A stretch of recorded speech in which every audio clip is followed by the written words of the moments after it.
안녕하십니까, 반갑습니다. 증시각도기 곽상준입니다. 이 강의를 들으신 분들은 성공할 확률이 굉장히 높아지신 거예요.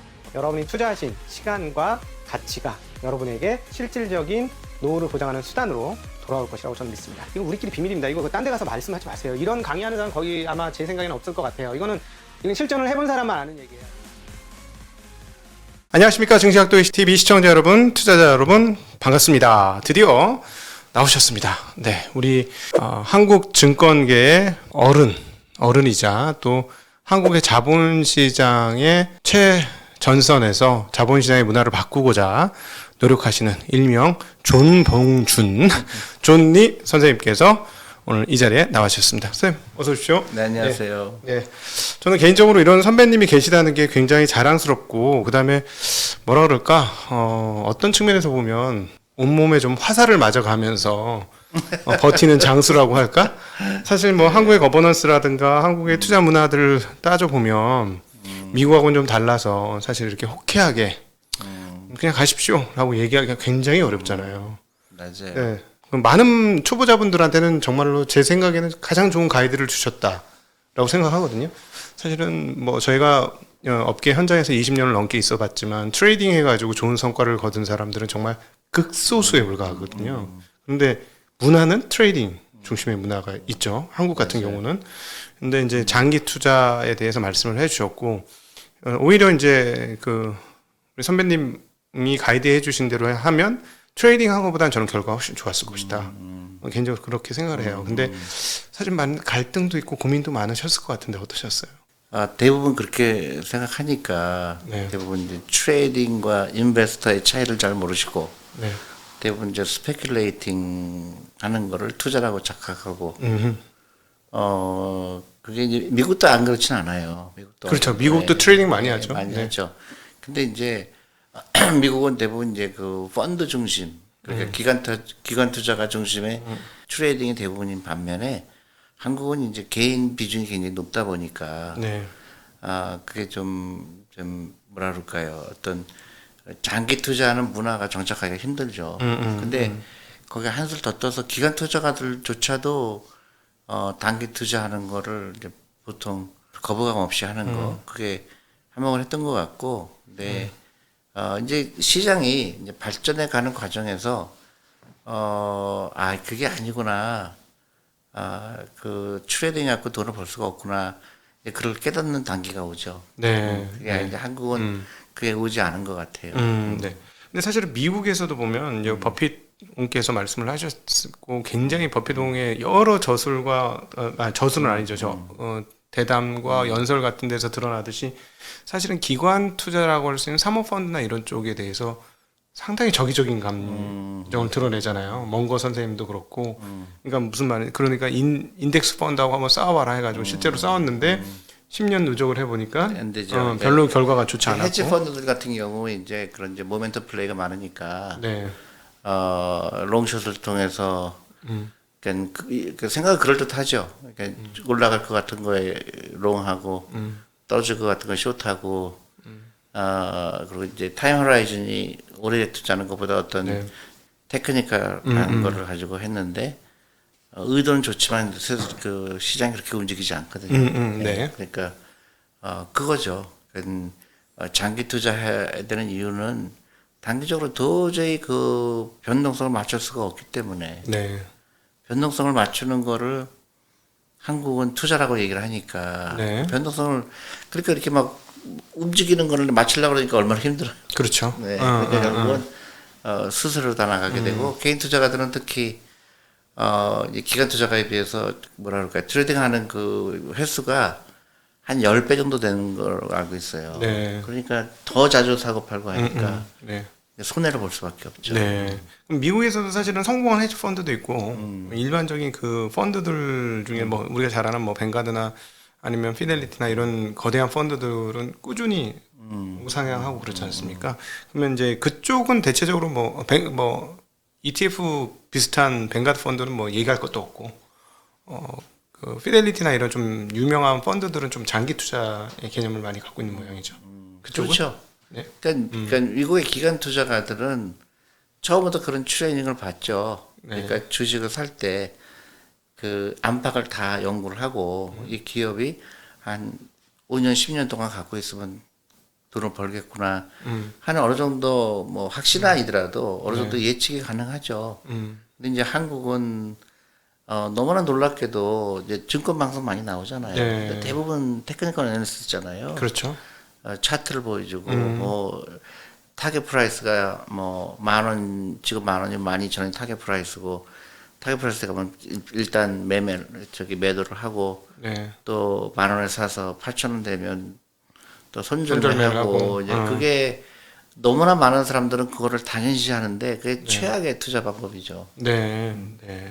가격을 맞추는 걸 투자라고 생각하니까 그렇죠. 가격을 맞추는 게 아니라 내가 사고 싶은 기업을 사는 굉장히 주식 투자는 나한테 굉장히 익사이팅한 건데 그 재미난 거를 재미없게 만들어요.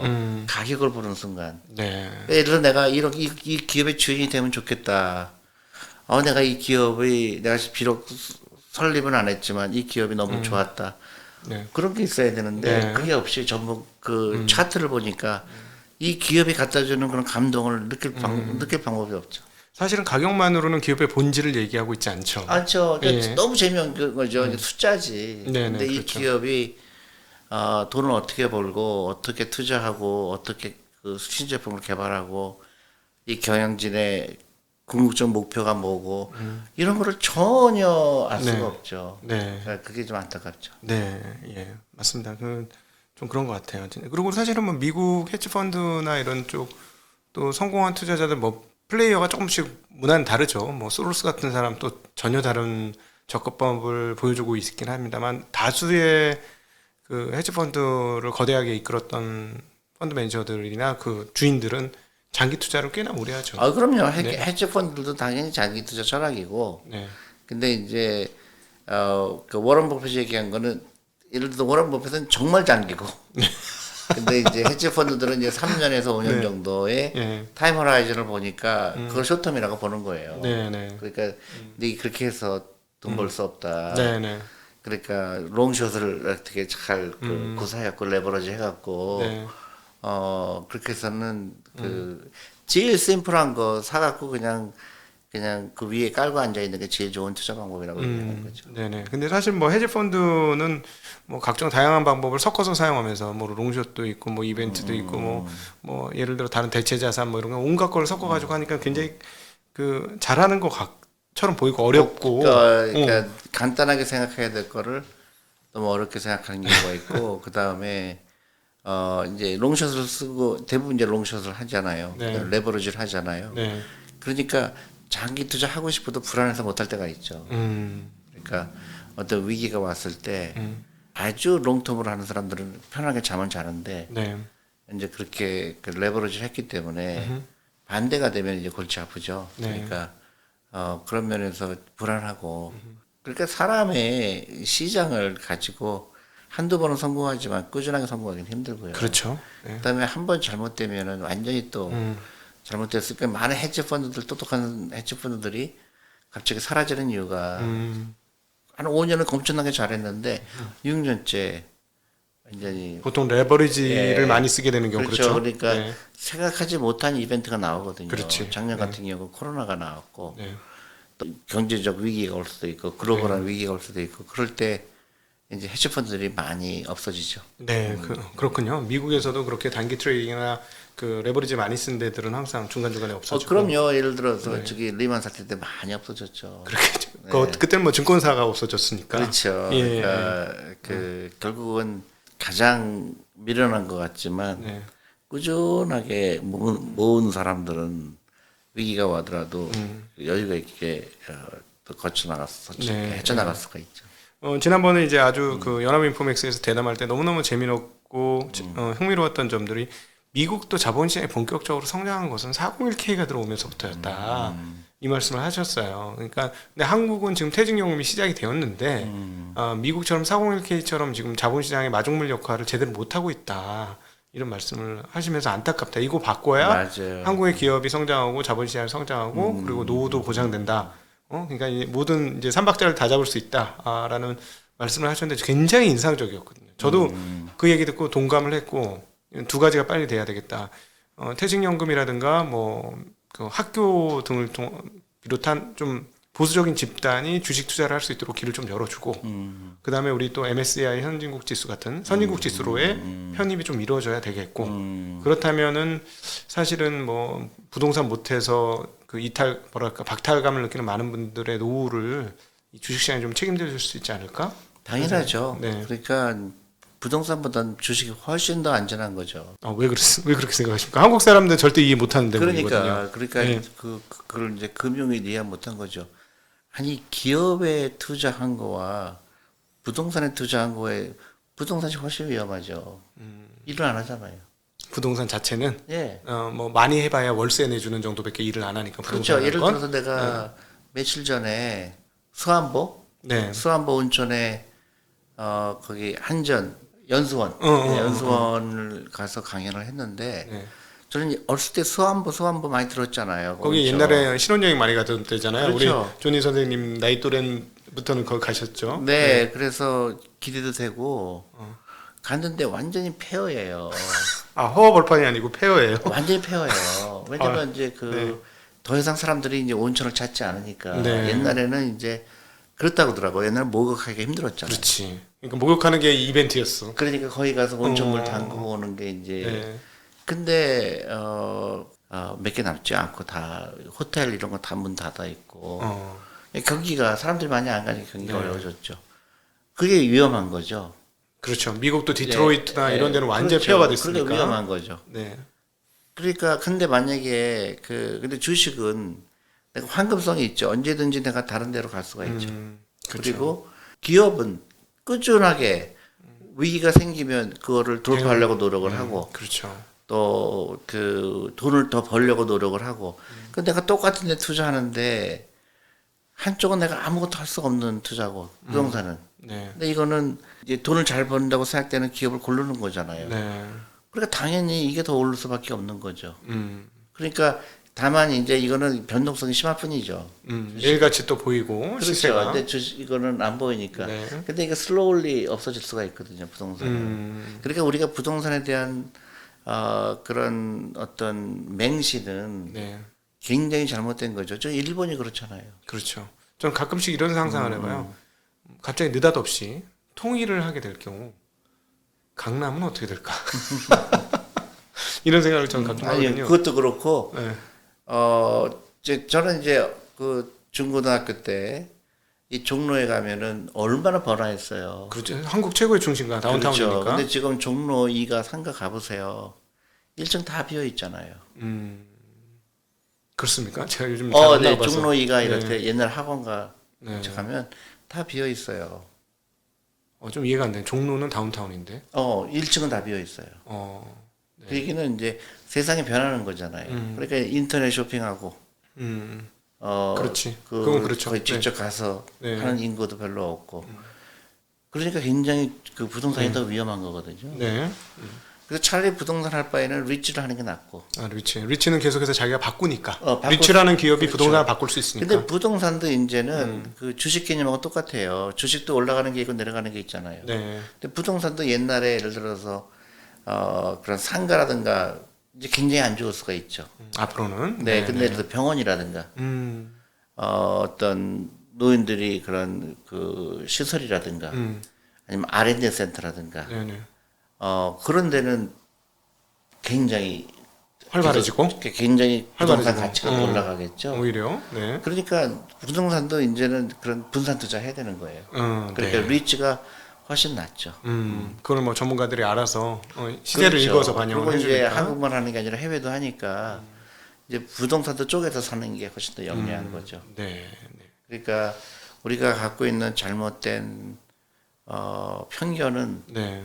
이제 빨리 벗어나야 되죠. 네. 그러니까, 주식은 하면 안 된다. 부동산이 좋다. 부동산이 오른다. 1980년서부터 쭉 가보면 주식이 한 서너 배 더 많이 올랐거든요. 부동산보다. 한국의 대표 기업의 경우 살아남은 아니, 인덱스만 해도. 인덱스만 해도. 네. 네. 그럼요. 시가총액으로 네. 했을 때. 네, 시가총액. 네. 네. 그때 아주 작았었으니까 몇백 그렇죠. 포인트 안 됐었으니까. 그렇죠. 예. 84년에 한국 코스피 한국 전 그 시가총액 얼마인지 아세요? 그때는 뭐 몇 주 안 됐을 것 같은데요. 4조에 4조. 네, 네, 지금 2천조죠. 네. 훨씬 더 많이 올랐죠. 그러니까 네. 4원이 2천 원 된 거거든요. 쉽게 얘기하면 그렇죠. 다 이렇게 할 수는 없지만 우리 부동산 따지면 부동산보다 훨씬 더 많이 올랐죠. 근데 그 말씀을 하시니까 최근에 뭐 상장도 너무 많고 또 내년에 또 1월달에 에너지 솔루션 상장하고 거의 뭐 100조 육박하는 GDP 규모에 비해서 이제 이쯤 되면 시장 규모가 너무 커지는 거 아닙니까? 시가총액 규모가 지금 2,400 아니죠. 아닙니까? 미국은 거의 매일 IPO가 있잖아요. 그렇죠. 그래서 4억엔 걔가 다 받아주는 거예요. 부동산에 다 몰려 있으니까 못 받아주고 부동산에 있거나 아니면 현금에 들어가 있는 거죠. 하긴 뭐 저도 이제 작년부터 이제 현장에 있으면서 고객들이 유입되는 자산을 보니까 최초로 제가 여기서 한 22년 근무했는데 최초로 주식으로 부동산을 팔아서 넘어오는 자금들이 보이기 시작했어요. 약간 저는 거기에 이제 우리 존진서 대면 상당히 기여를 했다 이런 생각을 하는데 드디어 조금씩 넘어와요. 물론 이제 뭐 여러 가지 이제 부동산이 이제 규제도 많고 세금도 높아지고 하니까 뭐 그런 부분도 있긴 하겠습니다만 부동산을 한 서너 채 이상 갖고 계셨던 분들이 이제는 주식을 좀 해야 되겠다. 그렇죠. 하는 생각을 이제 막 하기 시작하셨어요. 이제는 너무 저기 언밸런스 돼 있죠. 대부분 부동산이 75%가 지금 부동산에 있으니까 심각한 문제죠. 예, 그렇죠. 미국에 비해서는 뭐 미국 한 30%? 네. 예. 뭐 부동산이 나쁘다는 게 아니고 너무 한쪽으로 쏠려 있는 게 문제다. 그럼요. 네. 그러니까 부동산은 이제 그 투자의 가치도 중요하지만 보통 투자로 하진 않죠. 미국에서는. 네. 이제 센티멘탈한 거죠.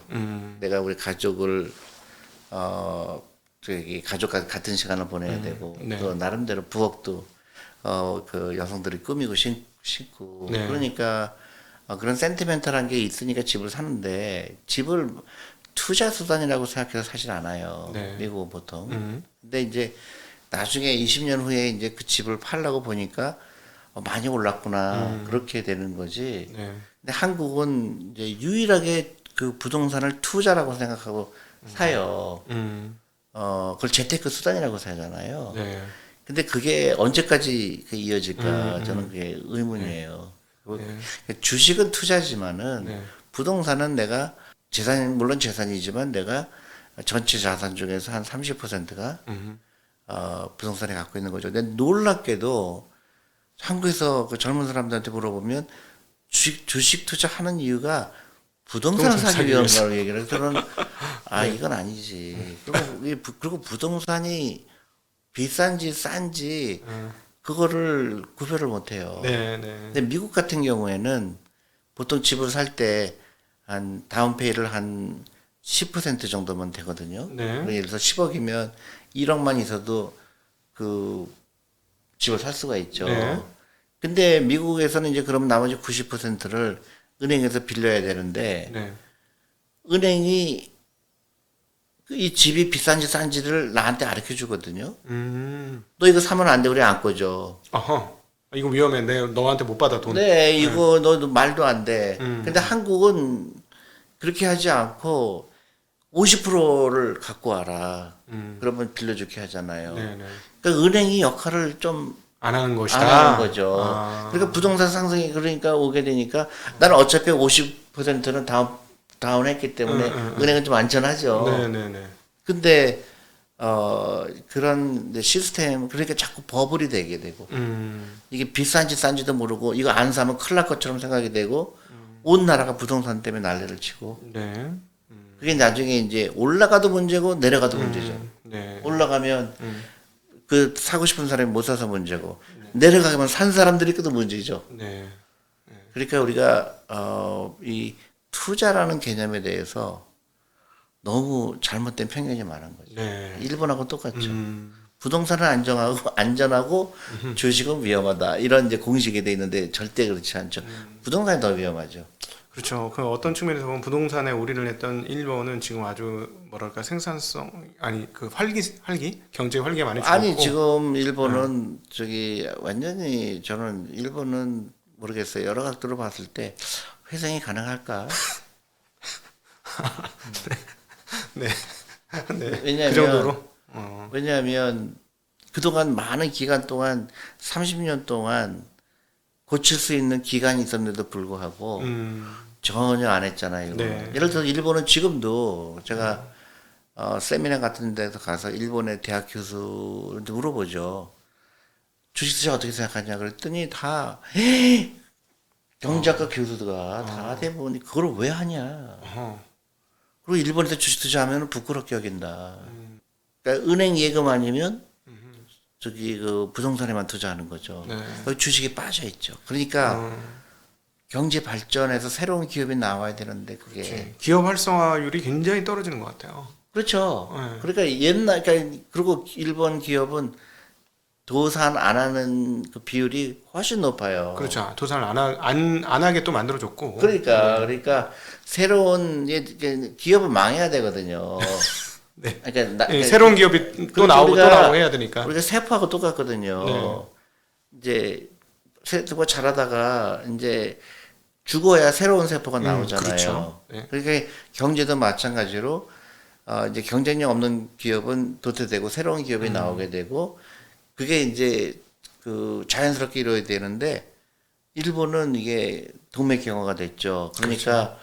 우리 세포가 안 죽으면 어떻게 돼요? 암세포가 되잖아요. 그렇죠. 일본의 경기가 그거예요. 그러니까 지금 사실 깜짝깜짝 놀라는 게 저희가 이제 그 기업 탐방을 해보면 경쟁업체 일본 애들이 기술력이 좋은데 치고 나오면 어떻게 해? 이런데 설비 증설을 안 해요. 안 하죠. 네. 그렇죠.